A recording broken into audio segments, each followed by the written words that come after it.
pessoal, aqui é a Belanine do Criptografando Sonhos. Hoje eu tô aqui pra fazer finalmente a resenha do último livro do Haruki Murakami, 1Q84, volume 3. E eu sei, gente, é o maior dos 3 volumes, só que isso engana um pouquinho, ao mesmo tempo não, e eu vou tentar explicar por quê. Então o que a gente sabe? Que no último livro, o segundo que eu resenhei, acontece uma coisa com a Aomami e a gente não sabe qual que vai ser o final dela. E a gente descobre que, na verdade, a Aomami, ela tá fugindo da Sakigake porque ela fez uma coisa muito perigosa. E ela tá fugindo do pessoal da Sakigake por conta disso.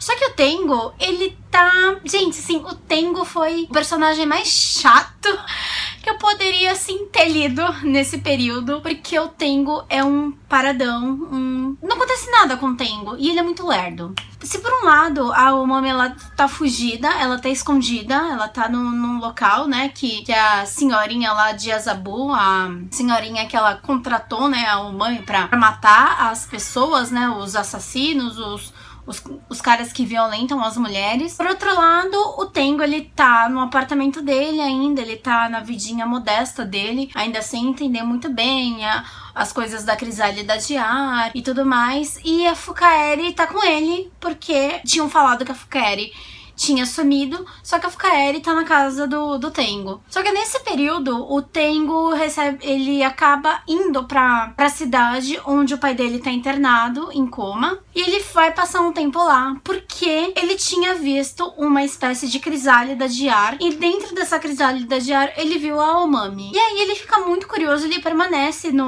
nesse hospital, né, nessa instituição, junto do pai, e o pai dele continua em coma, e nada acontece, e fica assim boa parte do livro. A diferença é que agora, com o terceiro volume, a gente vai ter mais um narrador, é o Shikawa. E o Shikawa, pra quem não lembra, era o cara que tava fazendo a proposta pro Tengo, que ele era de uma fundação japonesa pra incentivar os artistas, os escritores. O Shikawa, na verdade, ele foi quem deu toda a ficha da Aomami pro pessoal da Sakigake, só que ele se sentiu em dívida, né, pelo que a Aomami acabou fazendo no segundo livro, e ele decide ir atrás da Aomami, atrás das informações, e ele acha, por alguma razão, durante o livro, que o Tengo e a Aomami, eles estão juntos e eles estão confabulando. Coisa que a gente sabe que não é bem isso que tá acontecendo. Em suma, é isso que vai acontecer no livro, então a gente vai ter o desfecho do que pode vir a ocorrer na história de 1Q84.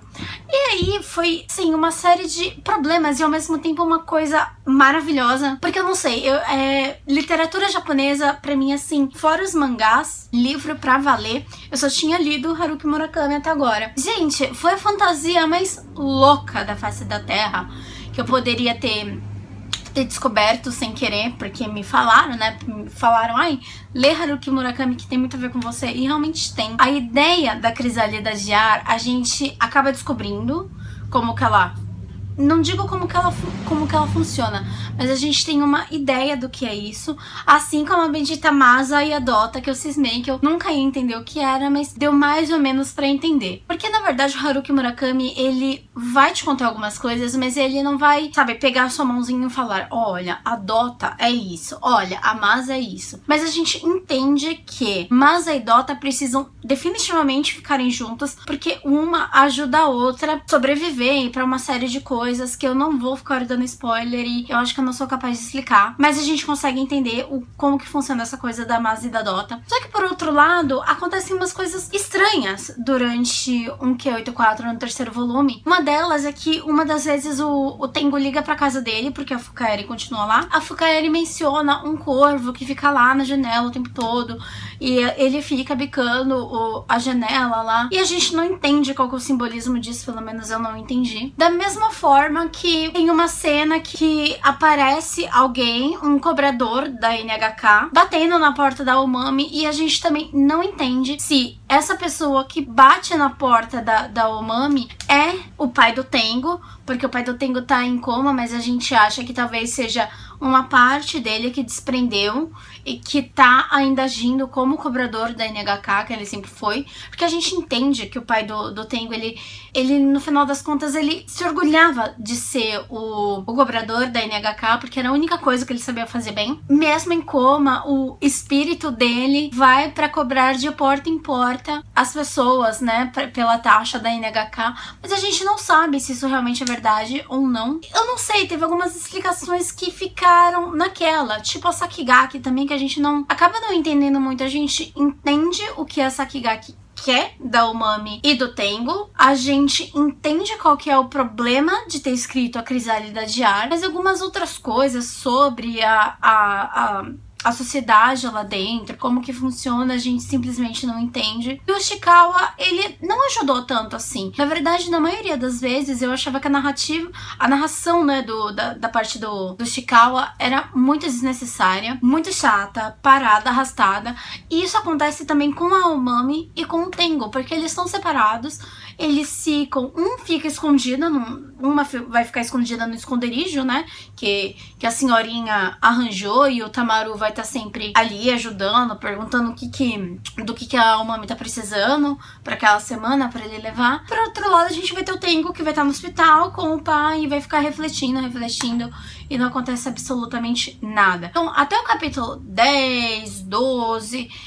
eu tava, assim, pensando seriamente em desistir, porque eu não tava mais aguentando. Tava muito arrastada, e eu li, eu falava, meu, não está rendendo, não está rendendo. Mas depois que eu passei esses capítulos, começou a ter de novo ação, a gente começou a ter, sabe, algumas explicações, por assim dizer, mas não todas, sobre um Q84. E eu não sei, eu gostei. Por mais, assim, que eu reclame de ter sido uma coisa arrastada, eu ainda gosto do Haruki Murakami, porque ele ainda consegue, pelo menos eu consegui, assim, entrar de cabeça na história. Eu consegui, assim, ficar muito aflita, e eu queria muito que a Umami e o Tengo se encontrassem, porque teve um ocorrido no livro 2 que a Umami viu o Tengo, mas na hora que ela foi correr pra falar com o Tengo, ele já tinha desaparecido. E no terceiro livro, a Umami continua à espera do Tengo pra ver se ela volta a encontrá-lo. Fica, assim, uma boa parte da narrativa nessa enrolação, mas em parte foi bom, e eu gostei, eu achei interessante, porque, querendo ou não, Haruki Murakami, ele joga muito com reflexão, com pensamentos, com questões. Isso eu achei muito, muito legal. Eu gostei bastante, porque algumas vezes eu parava pra pensar. Só que, no final das contas, a história da Umami e do Tengo deu pra compreender por que os dois precisam se encontrar. A gente entende durante a narrativa qual que é o porquê disso. Quer dizer, a gente vai entender lá pro finalzinho, quando a Umami vira e fala que ela tem que encontrar o Tengo, porque ela entendeu o que ela tem que fazer pra tentar sair de um Q84, que é o que ela tenta fazer no segundo livro e ela não consegue, e ela acha que encontrou a saída, mas ela precisa que o Tengo esteja junto. Tem um ocorrido que vai acontecer no livro 2 que vai influenciar diretamente com a Umami e com o desfecho dela nesse livro, mas eu não vou falar o que é, porque senão vai ser um spoiler muito grande. Só que fora isso, algumas coisas ficaram meio de lado, do tipo, a Fukaeri volta pra casa do cara, né, que é amigo do pai da Fukaeri, fica por isso mesmo. Da mesma forma que a gente não sabe muito mais sobre a Sakigake, fica por isso mesmo. O romance mesmo em si do Tengo com a Umami pareceu, assim, foi bonito, foi lindo. Eu gostei do final, eu curti, porque eu pude entender algumas coisas, mas eu não vou falar se eles ficam juntos ou não, ou se vai dar certo, mas eu entendi a importância. Eu gostei da conexão que o autor começou a criar, né, desde o primeiro livro até o último capítulo, a conexão dos dois personagens eu achei muito legal. Mas sabe, às vezes, quando você vira no final e você fala, meu, parece que eles pararam num tempo e eles continuam com 10 anos de idade? Principalmente o Tengo, porque o Tengo, ele não tem muita ação, ele é muito parado, ele é muito, eu não sei, eu às vezes achava ele muito lerdo pra entender as coisas.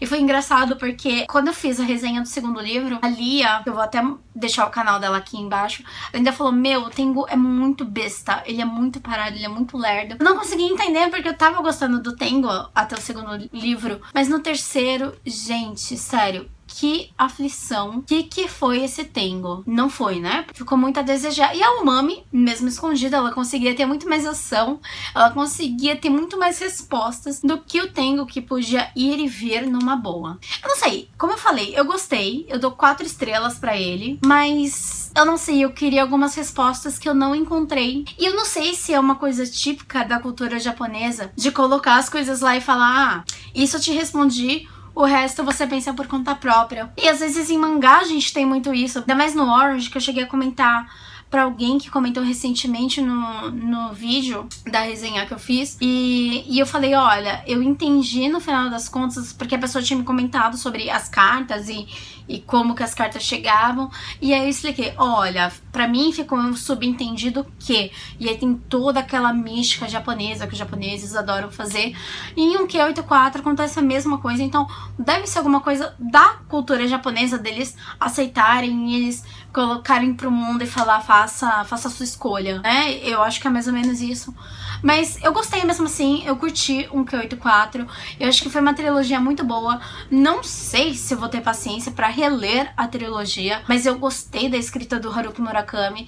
Eu nunca tinha lido nada da literatura japonesa e eu quero ler outros livros dele também, pra ver se eles são tão bons ou melhores que um Q84, porque, cara, Haruki Murakami virou meu queridinho desse ano, com certeza, junto com a Helena Ferrante. Bom, gente, é isso. Espero que vocês tenham gostado. Se vocês já leram a trilogia, se vocês estão começando a ler a trilogia, me contem o que vocês acharam. Então é isso, beijos e até a próxima.